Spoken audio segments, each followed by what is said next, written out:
A professional boxer's punch can generate over 2,500 newtons of force. That's like getting hit by a 50-mile-per-hour fastball, or about the force of lifting 255 kilograms. I've done some research and compiled the techniques boxing legends such as Canelo Álvarez, Floyd Mayweather, and Manny Pacquiao used to build their muscles while getting good at boxing. So this is what will help you build muscle without impacting your physical performance. I'm Takeshi Fit, and I'm here to show how you can train like your favorite celebrities and characters. Let's break down how to build muscle for maximum strength and explosive performance without slowing you down. So first of all, you've seen those jacked dudes at the gym, biceps bulging, chests like slabs of concrete. They look like they could punch through a brick wall. But in boxing, looking strong doesn't necessarily mean you can fight strong. Let's look at a fighter who's been hitting the weights hard, packing on 20 pounds of pure muscle. He struts into the gym, feeling like a superhero. But when it's time for a boxing match, things take an unexpected turn. By the third round, those massive muscles start to work against him. His punches slow down. That's because while muscle mass can lead to increased strength, it also comes with higher oxygen demands and quicker fatigue. So we're looking at a balance of cardio, power, and flexibility. You need both fast twitch fibers and slow twitch muscle fibers to perform at your best. If you look at Conor McGregor, he's built like a tank, all muscle and power.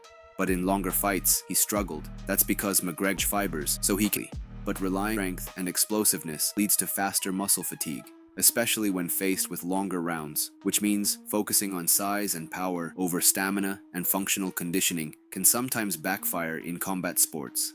In this case, functional strength exercises like compound movements are the best. Think of weighted pull-ups or weighted squats. I'd recommend working your back through weighted pull-ups or lateral pull-downs, as these target the same muscles for punching.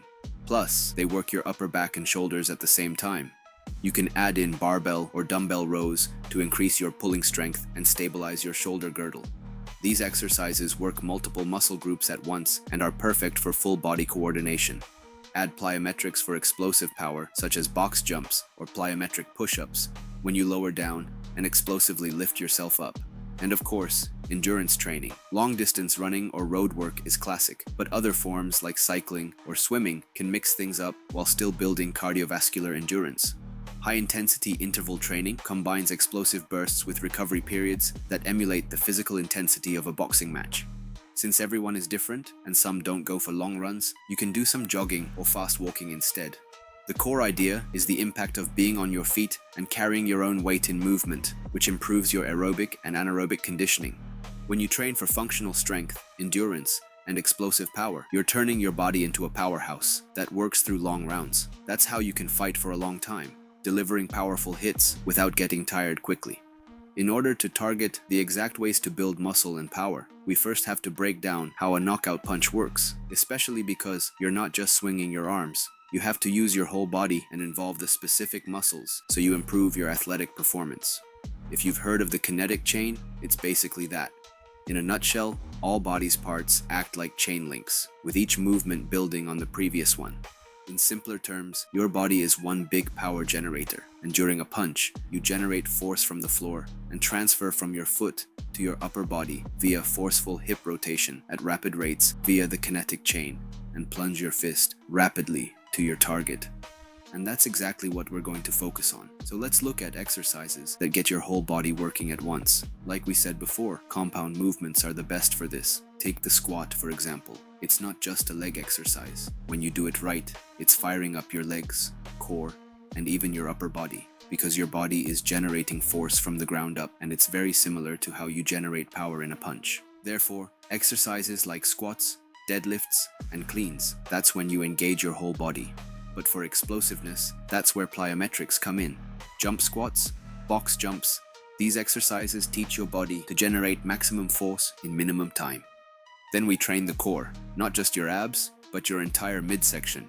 This is where the magic happens in terms of power transfer. When you throw a punch, your core is what connects your lower body to your upper body, because without a strong, stable core, you're leaving power on the table. Studies have shown that dynamic trunk control and hips core contractions are directly related to increasing the power output in your punches. In other words, a strong core makes you hit harder. To illustrate this point, Bruce Lee did it best in his showcase. His famous 1-inch punch was about total body integration to generate force, and he used techniques like isometric exercises and dynamic tension to build strength that was both functional and explosive.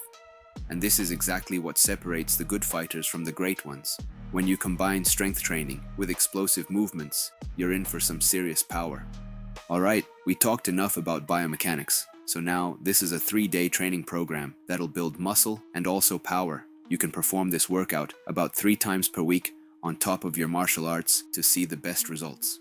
Day 1, we're focusing on regular squats, jump squats, explosive push-ups, and pull-ups, both in wide grip and close grip. For squats, start in a standing position, lower your body, then explode up. You can either do the normal squats and focus on explosiveness, optionally do jump squats. 4 or 5 sets should do the trick. Avoid bending your form and remember to keep your back straight and chest up. With push-ups, lower yourself to the ground, then push up forcefully. For a more challenging way, explode up and lift your body off the ground. You can clap your hands in the air or continue lifting your upper body in the air. As for the pull-ups, add weights for an extra challenge, but otherwise, regular pull-ups will be all you need. If you're looking to build more punching power, close grip pull-ups will do the trick, plus they make your biceps and forearms stronger. For a broader back, do wide grips, because those target more of your wider back muscles like the lats. Generally, close grip pull-ups are easier to perform and better for strength training and conditioning. These explosive exercises wake up fast twitch muscle fibers to build knockout power. Day 2, we start with some weight exercises. The deadlift really works on your entire posterior chain, from your calves up to your shoulders, and the trap bar variation targets the entire line from your legs, through your core, and into your fists. I picked the trap bar deadlift over regular deadlifts because the neutral grip position is more shoulder friendly, therefore reducing the risk of injuries as well as increasing the load for more force.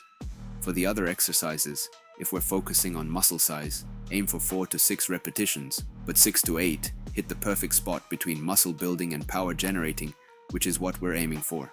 Bench presses work on increasing your punch velocity, plus the lateral pull downs for rotational power like hooks or uppercuts, because retracting your other shoulder when you punch is a big aspect of generating power, and the lats are involved in this concentration of energy.